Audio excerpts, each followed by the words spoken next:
आज की इस वीडियो में आप लोगों के लिए लेकर आई हूँ पाइथन से रिलेटेड आपका तीसरा प्रोजेक्ट। अब तक हमने अपने 2 प्रोजेक्ट्स क्रिएट किए हैं जिसके अंदर हमने मैटलैब का प्रोजेक्ट बनाया है एंड साथ ही साथ हमने अपनी कंप्यूटर से रिलेटेड नंबर गेसिंग गेम क्रिएट किया था। आज जो हमारा तीसरा प्रोजेक्ट है उसके अंदर हम अगेन नंबर गेसिंग गेम क्रिएट करेंगे बट इस टाइम हम यूजर इंटरफेस के अकॉर्डिंगली यहाँ पर इसको यूटिलाइज करेंगे। सो विदाउट वेस्टिंग टाइम जल्दी से अपने विजुअल स्टूडियो कोड में चलते हैं, फिर मैं आपको पूरा प्रोसेस बताती हूँ। इस कोड को मैं बिल्कुल कॉम्प्लिकेटेड नहीं करूंगी, बिल्कुल टू द पॉइंट रखूंगी। तो इसके लिए सबसे पहले हमने यहाँ पर कुछ चीजों को फोकस करना है। जैसे जब हम कोई भी रेंडम चीज सेलेक्ट करते हैं तो हम क्या करते हैं, उसमें रेंडम के मेथड को इम्पोर्ट कराते हैं। तो मैं सबसे पहले सिंपल इम्पोर्ट रेंडम करा लूंगी। इससे क्या होगा, रेंडम होने से यहाँ पर आप बाइट, इंटीगर, सीक्वेंस, यहाँ पे लाइन वाइज जो चीजें होती हैं उनको यहाँ पे कंसीडर कर सकते हैं। इसका फायदा क्या होता है कि हम जब भी इस तरीके कोई गेम्स क्रिएट करते हैं तो रैंडम नंबर जनरेशन हम इसके थ्रू कराते हैं। जब हम कोई रैंडम नंबर जनरेशन कराते हैं तो हमने क्या करना होता है कि ऑब्वियसली बताना भी होता है कि हम कौन से नंबर्स को यहाँ पे रेंडमली जनरेट करा रहे हैं। तो हम यहाँ पे सबसे पहले एक कमेंट ले लेते हैं जिसमें मैं लिख देती हूँ generate random number and then हमने क्या करना होगा, उस नंबर को बताना होगा। तो सबसे पहले क्या करेंगे, बताएंगे कि नंबर बराबर है हमारे पास रैंडम के, और रैंडम के साथ हम कौन सा मेथड यूज करते हैं यहाँ पे, रेडियंट। इस मेथड को हम क्यों यूटिलाइज करते हैं, इसको हम इसलिए यूटिलाइज करते हैं कि जब हमने यहाँ पे नंबर्स पे बात करनी है तो मेरे पास बेसिकली इंटीजर्स होने चाहिए ऐसा डेटा टाइप। तो उस डेटा टाइप को डिफाइन करने के लिए रेडियंट जो है वो सबसे इंपॉर्टेंट फंक्शन है हमारे पास, जिसमें हम अपने ए एंड बी इंटीजर्स को डिफाइन कर सकते हैं। तो हम रेडियंट का यूज करेंगे। देन आप जब भी कोई फंक्शन या कोई चीज डिफाइन करते हैं तो या तो आप उसको एरे में डिफाइन कर रहे होते हैं तो स्क्वायर ब्रैकेट्स यूज करते हैं, और अगर आप नॉर्मल वैल्यूज दे रहे होते हैं तो आपने यहाँ पे अपने राउंड ब्रैकेट्स का यूज करना है। अब वो आप देखें मुझसे स्क्रीन पे ही पूछ रहा है कि आप सबसे पहला इंटीजर बताएं, तो काउंटिंग कहाँ से शुरू होगी, 1 से शुरू होगी। देन अगर आप फोकस करें तो इंटीजर के बाद ये बी पर नहीं गया, क्यों, क्योंकि बीच में हमने लगाना है कॉमा। जैसे ही मैं कॉमा लगाऊंगी ये क्या करेगा, ये बी पे जाएगा। लेकिन आप देखो इनके बीच में क्या है, स्पेस, तो हमने स्पेस दिया एंड देन मैंने अपनी काउंटिंग को यहाँ पे यूटिलाइज कर लिया। तो इस तरीके से हमें पता चल गया कि 1 से लेके 100 के दरमियान हमने एक रैंडम जो नंबर है उसको जनरेट कराना है। आज हम यहाँ पे एक नई चीज का इम्प्लीमेंटेशन करेंगे जो कि कहलाता है while loop. Loops are very important in your programs. तो आज हम यहाँ पे वाइल लूप का यूज करेंगे जिसके अंदर क्या होता है कि हमारी कंडीशन रैंडम बुलियन बेस पे चलती है। तो हमने यहाँ पर क्या किया है कि अपनी 2 डेटा टाइप को एक साथ कंबाइन करने की कोशिश की है, जिसके अंदर हमारे इंटीजर्स और हमारी बूलियन की डेटा टाइप यहाँ पे कंसीडर है। अब ये वाइल लूप बेसिकली करता क्या है, ये मैं आपको जब आपकी थ्योरेटिकल क्लास दूंगी तो उसमें बताऊंगी।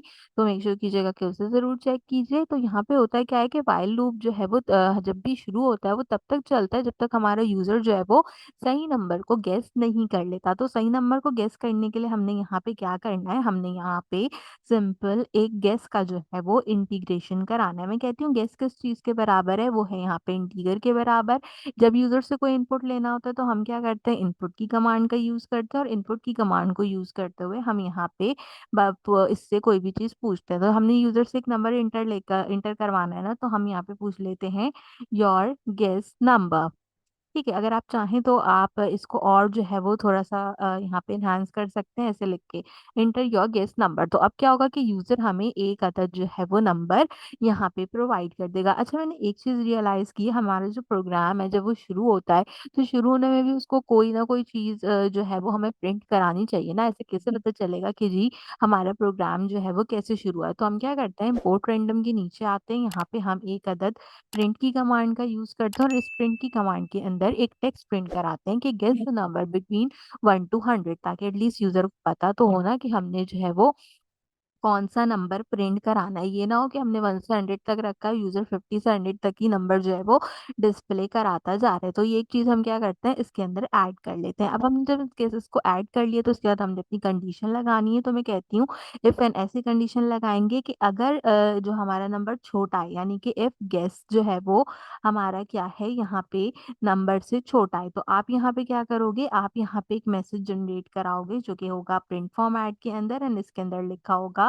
टू लो नंबर, ठीक है? ताकि हमें पता रहे कि भई ये नंबर जो है वो टू लो है। अच्छा, इसको आपने ब्रैकेट्स के अंदर इनवर्टेड कॉमास के अंदर लिखना है, सो मेक श्योर कीजिए कि इसको इनवर्टेड कॉमास के अंदर लाज़मी लिखें। अब इस तरीके से क्या होगा कि यूज़र को पता चल जाएगा कि उसने जो नंबर एंटर किया है, वो यहाँ पे हमारे गिवन नंबर से जो है वो छोटा है, जो भी हमने यहाँ पे सोच के रखा है। इसके बाद हम क्या करते हैं, एल्स इफ की कमांड का यूज़ करते हैं। एल्स इफ की कमांड के अंदर हम कहते हैं कि अगर ये नंबर जो है वो इस नंबर से बड़ा है जो कि हमने सोचा है, तो उस केस के अंदर आप क्या करो, उस केस के अंदर आप अगेन प्रिंट की कमांड का यूज़ करो एंड यहाँ पे अब आप लिखवा दो टू हाई नंबर, ताकि जो है वो यूज़र को पता चल जाए कि अब जो आपने नंबर चूज़ कर लिया भाई वो जो है वो यहाँ पे बिल्कुल हाई नंबर है। तो इस तरीके से क्या होगा कि हमारी जो है वो रैंडम जनरेशन हो जाएगी नंबर्स के अकॉर्डिंगली। तो मैंने यहाँ पे 2 सिनेरियोज़ को डिफाइन कर दिया। अब जब इफ एल्स की कमांड यूज़ होती है, इफ एल्स सिर्फ और एल्स की कमांड यूज़ होती है। तो एल्स की कमांड में क्या होता है कि एल्स की कमांड के अंदर हम बताते हैं कि अगर गेस का नंबर जो है वो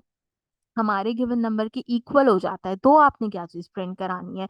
तो हम यहाँ पे प्रिंट करा देंगे कि congratulations you got it right. मतलब कांग्रेचुलेशंस तो मैं लिख रही हूँ, अगर आपने सिर्फ यू गॉट इट राइट लिखना हो तो आप वो भी लिख सकते हैं, ठीक है? तो मैं यहाँ पे सिंपल लिख देती हूँ, congratulation you got it right, ठीक है? तो यहाँ पे एक मैसेज ये जनरेट हो जाएगा। Now there is only a simple problem happens over here. वो क्या है कि अगर मैं नंबर जो है वो करेक्टली गॉट कर लेती हूँ, तो उसके बाद मुझे अपने प्रोग्राम में ब्रेक भी लगानी है, यानी कि उसके बाद प्रोग्राम को रुकना चाहिए। अगर मैं ब्रेक की कमांड का यूज़ नहीं करती, तो ये चलता रहेगा। सही नंबर के बाद भी वो यूज़र से पूछता रहेगा कि कौन-सा नंबर जनरेट करूँ। लेकिन अगर मैं यहाँ पे ब्रेक का यूज़ कर देती हूँ, तो अब क्या होगा, अब यहाँ पे मेरा प्रोग्राम जो है वो स्टॉप हो जाएगा। तो कुछ इस तरीके से हमारा छोटा-सा प्रोग्राम है, इसको पाइथन में रन करके देखते हैं, देन यूटिलाइज़ करते हैं कि किस तरीके का आउटपुट आता है। जैसे ही मैं इस प्रोग्राम को पाइथन में रन करती हूँ, आप देखें इसने मुझसे पूछा है guess your number between 1 to 100, enter your guess number. अब हमने यहाँ पे क्या करना है, अपना गेस नंबर जो है वो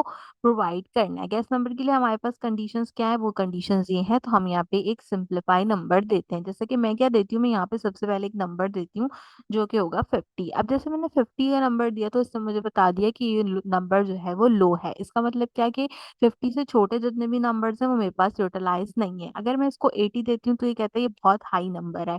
देन मैं अगर इसको यहाँ पे 60 देती हूँ तो भी बोलता है कि ये बहुत हाई नंबर है। इसका मतलब 50 से 60 के बीच में नंबर होना चाहिए।